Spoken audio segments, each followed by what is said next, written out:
So hello everyone and welcome to the Q&A of Their Algeria.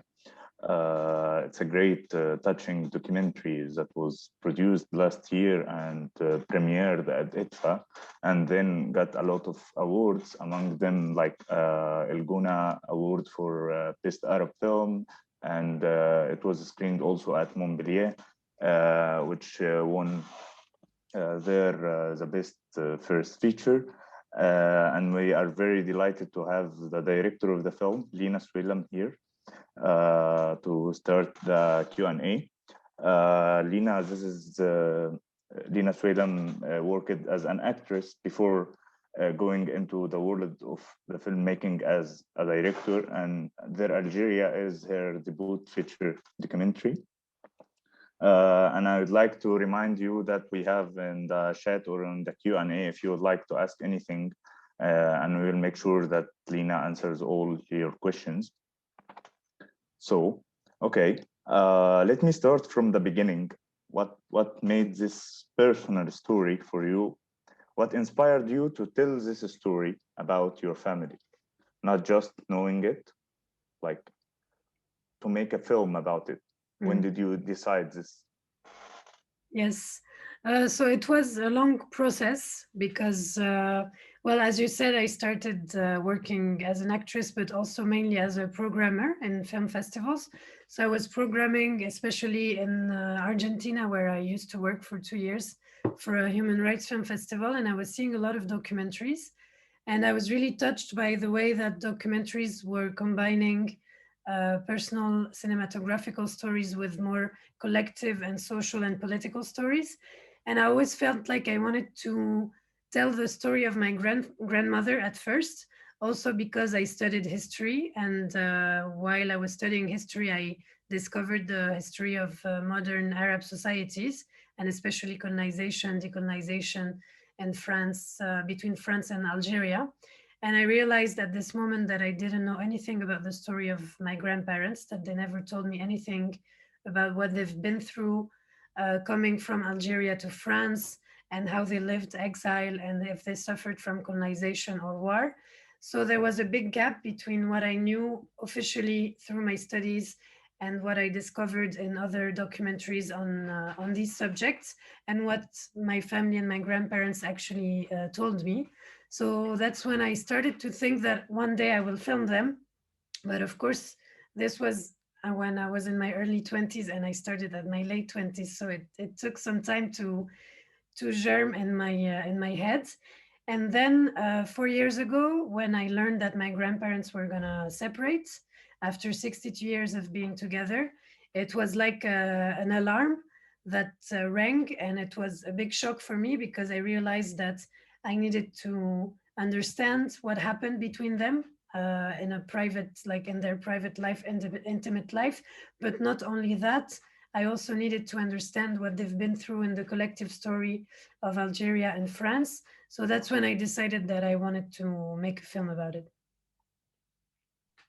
Okay, but did you construct like some kind of an outline or a treatment to the film before shooting, or did you start shooting with like, okay, I'm gonna film this and see later what I'm gonna do with this?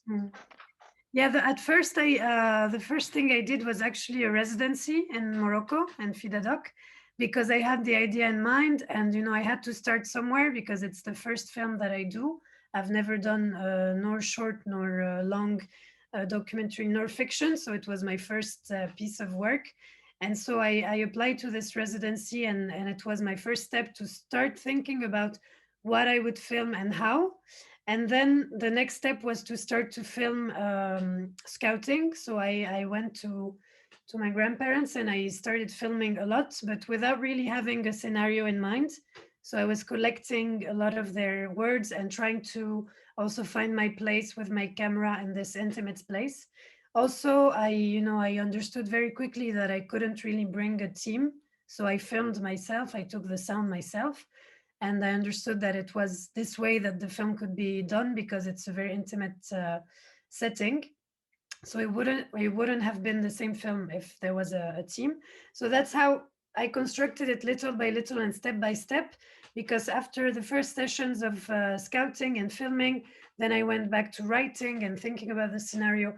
Then I went back to filming. Then we started editing, and I went back to filming. And I was going back and forth with my camera to construct the film little by little. But the editing was also a big step of writing, because we constructed the actual structure of the film in the editing room. Okay, great.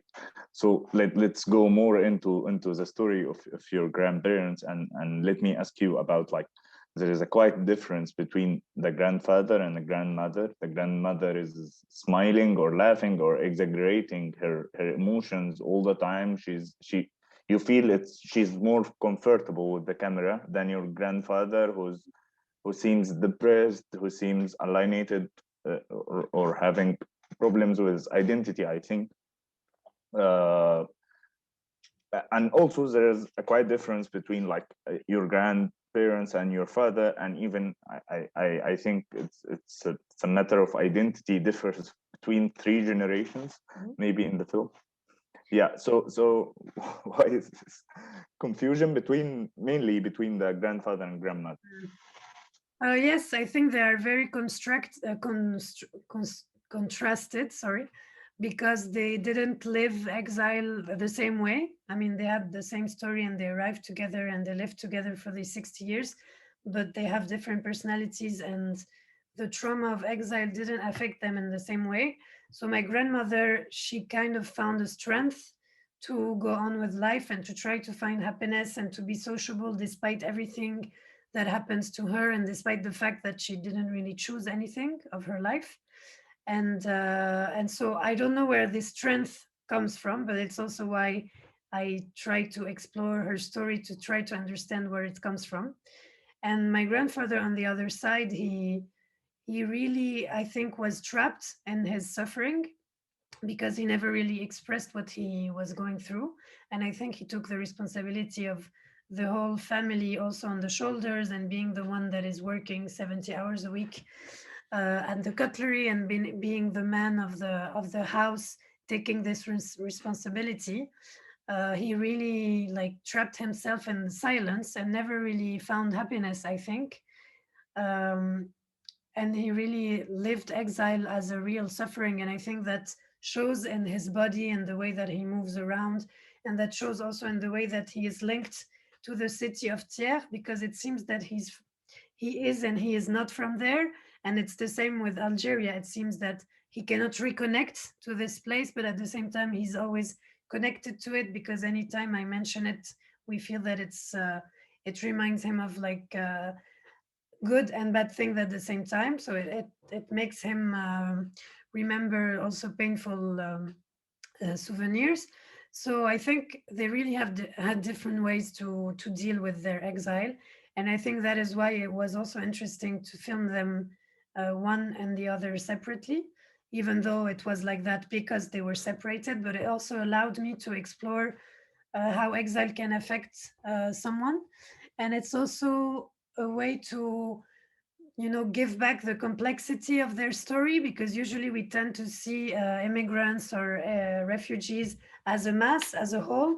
And the fact that we can explore the different ways that one can go through this, even if it's chosen exile or forced exile, economic exile or political exile, there's different ways to to live with it. But I think what we can see is that the common thing is that when you leave your country, I mean, even though you go back, it's never the same. And exile is also a bit this state of, like, never really finding your place in the world. But my grandmother, she kind of found her place through the love that she had for her children and the love that she had for her surrounding. And it's really strong from her to have been able to find a way to live her life in a positive way anyway. And yeah, you talked about my father, but I think he's also the product of this silence that is very present due to exile and due to the trauma of exile. And so as he grew up in this taboo and this silence, he is also representing, the generation that really couldn't ask questions and wouldn't dare to ask questions. And I think for me it was more easy because I was born in France and I knew more uh, about these stories in an official way through studying, and I had more distance, so I could allow myself to ask these questions because my dad, as he says in the film, he grew up with the idea that they will return to Algeria, which they never did. And me, when I was born here, I knew I was not going to go anywhere. So it was more clear for me to understand my place, but at the same time, I needed to know more about my story and the story of my grandparents to understand better my place in society in France and in Algeria, between the two countries. So I see, of course, this after the film and after the screening of the film, how did this film? It seems like a journey that, like, for you as a person before even a filmmaker, how did this journey and this film change your perspective toward like the identity issue, the whole immigration you were talking about, those issues, how they are changed after you see it in your like product in your film? I think, I don't know if a lot changed, but maybe I understood many things. So I'm maybe more at peace with some things, also because there was, for me, a lack of memory, which was very strong when I started doing the film. I felt really the weight of silence, and I felt really uneasy regarding what, like, where my family belongs in the story of Algeria and the story of France. And so where do I belong, and how do we connect to these places? And so it was really important for me to try to break the silence, to finally understand that this silence is not really hiding any secret. It is just hiding the fact that exile has been traumatic and that there was a real uprooting, that is a real suffering behind it. And so when I understood that silence was representing this pain, I didn't really need anymore to go and understand the details of this pain. The fact that I understood what the silence meant, I could more accept the silence. But I had to know where it came from, because if not, you always wonder, are they hiding something from me, or, what? And you always feel uneasy. And so for me, it was really important to understand the place of my family in the in the history of Algeria and France. So also to understand the place of my father and how he never told me anything also. So I understood that he also didn't have the means to tell me anything because he wasn't really, no one explained to him also what happened. And I think it's a very common story, not only for Algerian immigrants, but many people from immigrant background, and not only many people from coming from families in which there is a lot of silence and taboo. And I think that the fact that I was trying to complete this memory as a puzzle really allowed me today to understand that all these individual memories are very important to build our collective memory. And I think that it's a work that I started with this film, and I really want to continue doing that, because I think that the more we add our individual and personal memories to the collective memory, the more the collective memory will be representative of all our stories. And it's a way to make visible invisible stories. So I feel that it's something that is not only useful for me or my family, but maybe for others. And so it reconnected me also a lot with my grandparents and with Algeria. So it's a big long process that brought me a lot. Yeah. Yeah, and since you were talking about like my last like the other question, it goes into like you were aware of that you are interweaving like the personal with political. You were aware of this, or did it happen intentionally? You were aware that you are building those small blocks in order to يعني to make a bigger story, or this story happened like spontaneously? No, I was aware because it was also one of my intentions at first, that through their intimate story to tell the collective story. But it was also the challenge because they didn't speak. So how do you tell a story when how do you tell the collective story when the persons you film don't really tell it or tell it through silence. So that was the challenge of the film, is that through my questions, even if they don't always answer, and even if there is still a lot of things that remain unsaid, and it, like at the same time, my grandmother, she, you know, she answers me, and she makes the effort of telling me her story, but still we understand that some things will remain unsaid because intimate or because too hard to say. And the same for my grandfather, you know, I have to take him to some places for him to talk with me, and there are still things that he can't really tell me, because either he decided not to talk about it anymore, and it's impossible for him to formulate these thoughts again, either because in his mind it's not useful to talk about the past, so he doesn't really transmit it. And so the challenge of the film was to be able to make visible all these things that still were unsaid and invisible.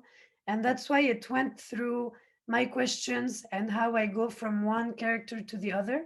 And that was also work that we did in editing, to really try to stay balanced between the intimate and the collective, and to always go through the characters to understand things. So that is why, for example, there's a sequence where I show historical archival footage to my grandmother, and it was a way to talk about the collective story, but through her eyes and through her words, because she wasn't really able to tell me this story. So I had to bring an object, to bring an moving image of the colonization in Algeria for her to see and for her to exchange with me. And it's the same with my grandfather. I have to bring him to the factories so that I can bring him to the places where he actually, to places in which he actually worked, but really don't really keep his memory. So it's a way for me to put them back in the collective memory. Okay, you came to the factory by yourself also.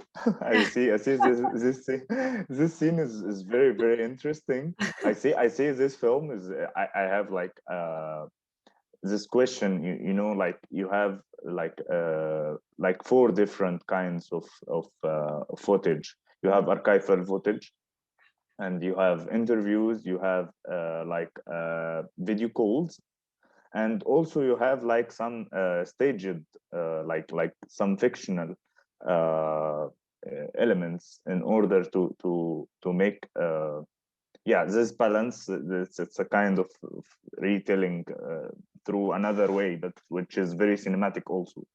So I would like to yeah, you to elaborate on like the form of the film.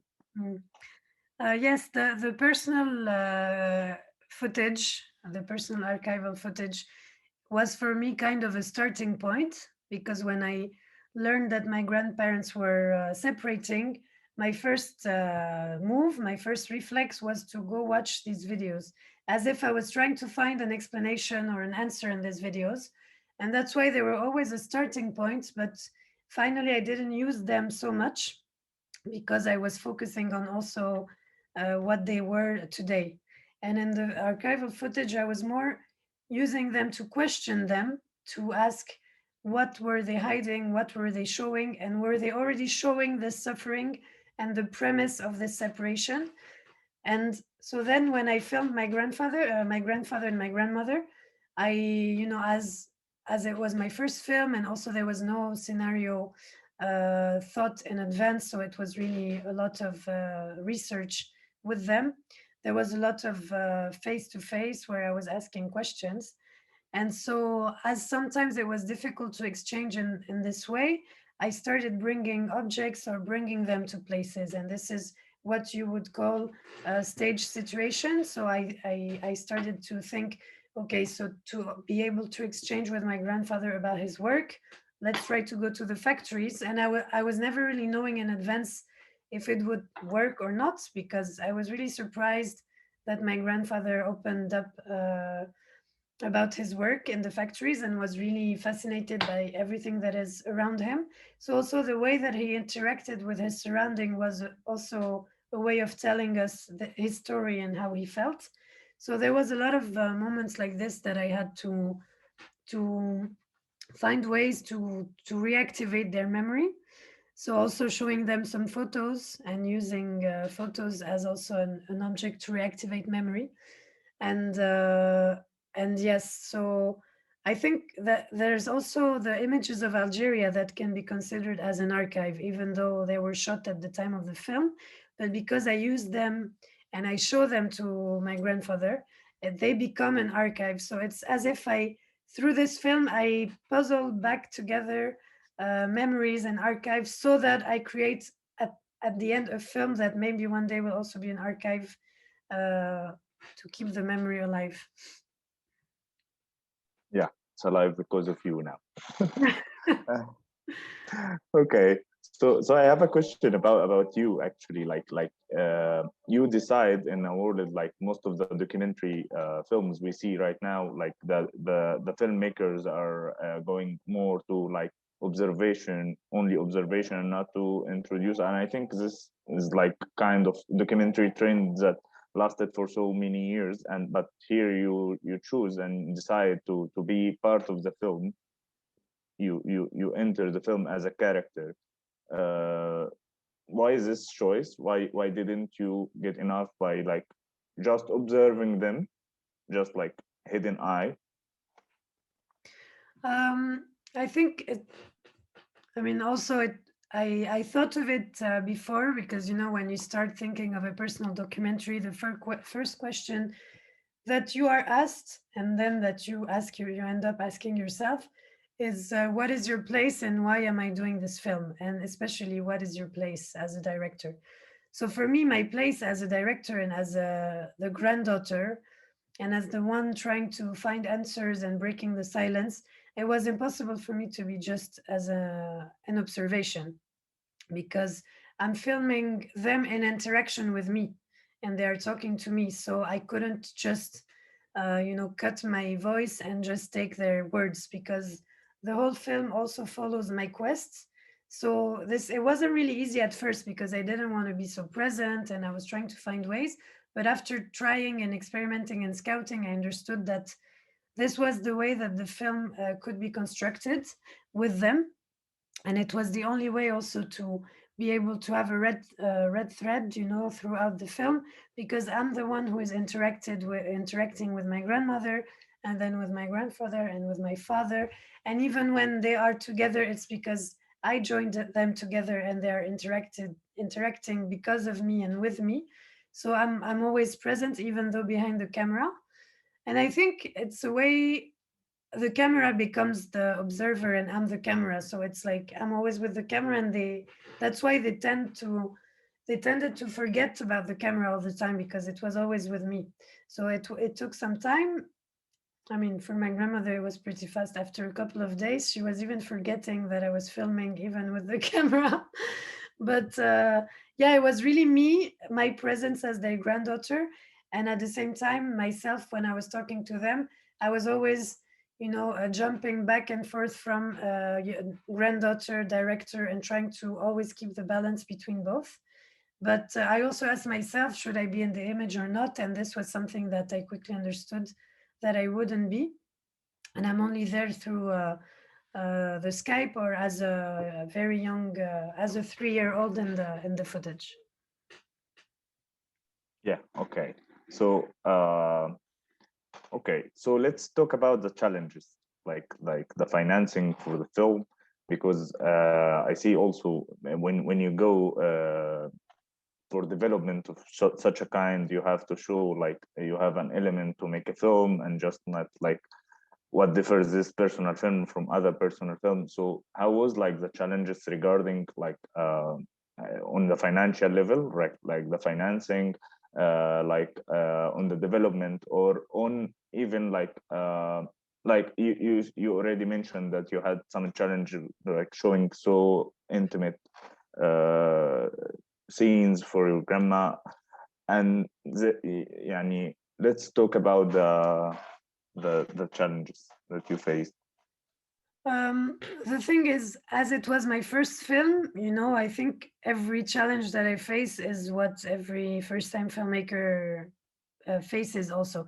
Because the thing is, not only you have to prove that this story is worth being told to the world, but also that you are capable of telling it. Because as I never done anything before, I didn't have any way of showing what I could do. So it was also very important and not always easy to stay focused and keep on following my instinct and intuition and believing in myself.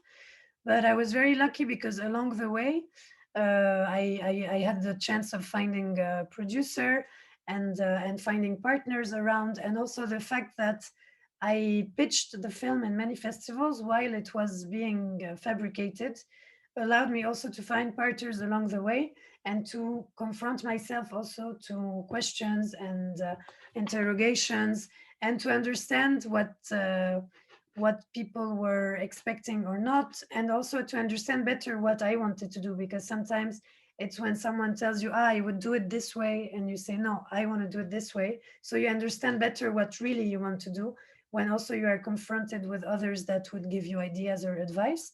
So I think the film was done spontaneously as an urgency, also because I was afraid that my grandparents would disappear without telling me their story. So the way that it was produced also was a bit in this spontaneity and urgency. So every time we were pitching the film in a festival and having a prize, it allowed us to continue filming and writing and working, and it allowed us to also collect a lot of partners along the way. So when the film was finished and started being released, we had also the luck to have all these supports. We actually pitched it in Malmö also, where we also had the chance to have a funding from IMS that was a member of the jury. So it's all these encounters that allowed me to do the film. So I was really lucky because for a first film that is so personal, I found a lot of support, and that was really touching because, of course, at first I was wondering if this personal story will really touch others. And yeah, even though there was sometimes difficult periods to finance the film, we never really let go. And my producer was always helping, and believing in the project. So it gives you strength, to know that you always have people around that trust you and your work, and that trust the value of what you're doing. And I think, yeah, the first film is maybe the hardest, but at the same time, the most exciting, because you discover everything at the same time. So I think it's, yeah, then you already went through it. So you need more courage for the next films.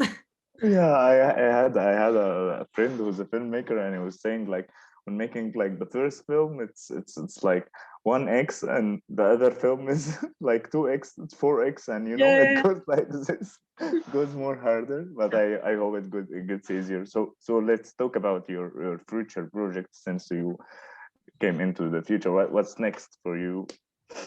Yeah, I was saying earlier that I'm really now interested to keep on working on memory and transmission. So I'm working on a second documentary project that is going to be focused on the women of my maternal family, which live in Palestine.